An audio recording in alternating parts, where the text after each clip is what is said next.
வாங்க இப்போ பிரண்டை துவையல் எப்படி பண்ணலான்னு பார்த்துருவோமா வாங்க.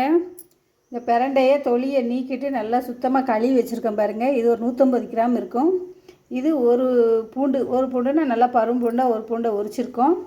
அடுத்து ஒரு 50 கிராம் இது இஞ்சி, வரமிளகா ஒரு 9 மிளகா, 2 டீஸ்பூனு கடலைப்பருப்பு, 1 டீஸ்பூன் உளுந்தம்பருப்பு, புளி ஒரு நெல்லிக்காய் சைடு எடுத்துருக்கோம்.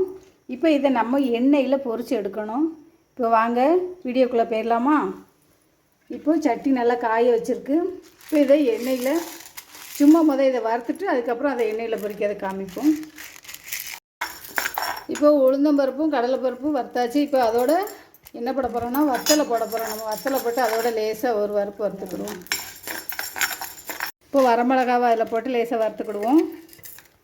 இப்போ இதை நல்லா பொரித்து எடுத்தாச்சு பாருங்கள். இப்போ நல்லெண்ணெய் ஒரு 5 ஸ்பூன் ஊற்றியாச்சு. கொஞ்சம் நல்லெண்ணெய் அதிகமாக சேர்த்தா தான் இந்த பிரண்டை துவையல் நல்லா இருக்கும். ஒரு 5 ஸ்பூனுக்கு மேலே ஊற்றியாச்சு. இப்போ என்னென்னா இந்த இதெல்லாம் போட்டு பொரித்து எடுத்துருவோம் பாருங்கள். ஃபஸ்ட்டு இஞ்சி போட்டாச்சு எண்ணெயில்.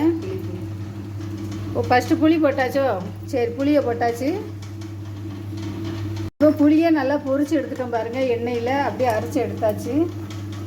எவ்வளோ அழகாக பொரிஞ்சிருக்கு பாருங்கள். இப்போ இதில் என்ன போடணும்னா பூண்டு போட போகிறோம்.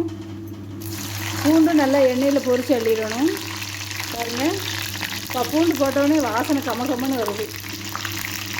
இப்போ பூண்டு நல்லா எண்ணெயில் வெந்துருச்சு பாருங்கள். நல்லா ப்ரௌன் கலருக்கு வந்துருச்சு. இப்போ அந்த பூண்டை இதில் எடுத்துருவோம்.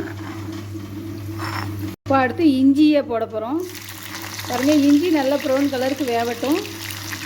இப்போ இஞ்சி நல்லா வெந்துருது பாருங்கள். நல்லா ப்ரௌன் கலருக்கு ஆகிடுது. இப்போ இஞ்சியை பொரித்து எடுத்துருவோம். இப்போ பிரண்டையை எண்ணெயில் போட்டு நல்லா பொரிச்சிடுவோம் பாருங்கள். இதே நல்லா பொரிச்சு அள்ளணும். எண்ணெயில் மொறுன்னு நல்லா வேகணும். வெந்த பிறகு தான் இதை எடுக்கணும் பாருங்கள். பிரண்டை நல்லா எண்ணெயில் இப்படி வேகணும். வெந்தால் தான் நல்லா இருக்கும். இப்போ இதில் காயத்தூள் போட போகிறோம். 1 ஸ்பூன் காயத்தூள் போட்டாச்சு. இப்போ இது நல்லா வெந்து வருது பாருங்கள். இது இன்னும் ப்ரௌன் கலருக்கு வரணும். எண்ணெயில் நல்லா மொறுன்னு வேகணும். ப்ரௌன் கலர் வந்த பிறகு இதை எடுப்போம். இப்போ பிரண்டை நல்லா வெந்துருச்சு பாருங்கள் இந்த பிரண்டை. இப்போ இதை நல்லா எடுத்துருவோம் பாருங்கள். நல்லா கலர் மாறிடுச்சு பாருங்கள். ப்ரௌன் கலருக்கு வந்துருச்சு. இப்போ இதை நான் அரைச்சிட்டு உங்கள்கிட்ட என்னங்கிறது காமிக்கிறேன் பாருங்கள். காணலைன்னா பார்த்துக்கிடுவோம். இப்போ இவ்வளோ உப்பு போடுறோம். இப்போ இதில் 1 டீஸ்பூன் கடுகு போட்டாச்சு. யாருமே அந்த பொரிச்ச எண்ணெயிலேயே நம்ம இதை தாளித்து ஊற்றிக்கிடுவோம். இப்போ காஞ்ச வத்தலுக்கு வரமிளகா 1 போட்டாச்சு. இப்போ கருவேப்பிலை போட்டுக்கிடுவோம். இப்போ இந்த தாளிச்சத்தை எடுத்து இந்த துவையில் கொட்டிக்கிடுவோம் பாருங்கள். இப்போ பிரண்டை துவையில் அரைச்சாச்சு. இப்போ இதை நம்ம தாளித்து ஊற்றிடுவோம். அவ்வளோதாங்க. பிரண்டை சட்னி ரெடி ஆயிடுச்சு. இது இட்லி, தோசை, பூரி எல்லாத்துக்குமே சாப்பிட்லாம். சப்பாத்திக்கு கூட நல்லாயிருக்கும்.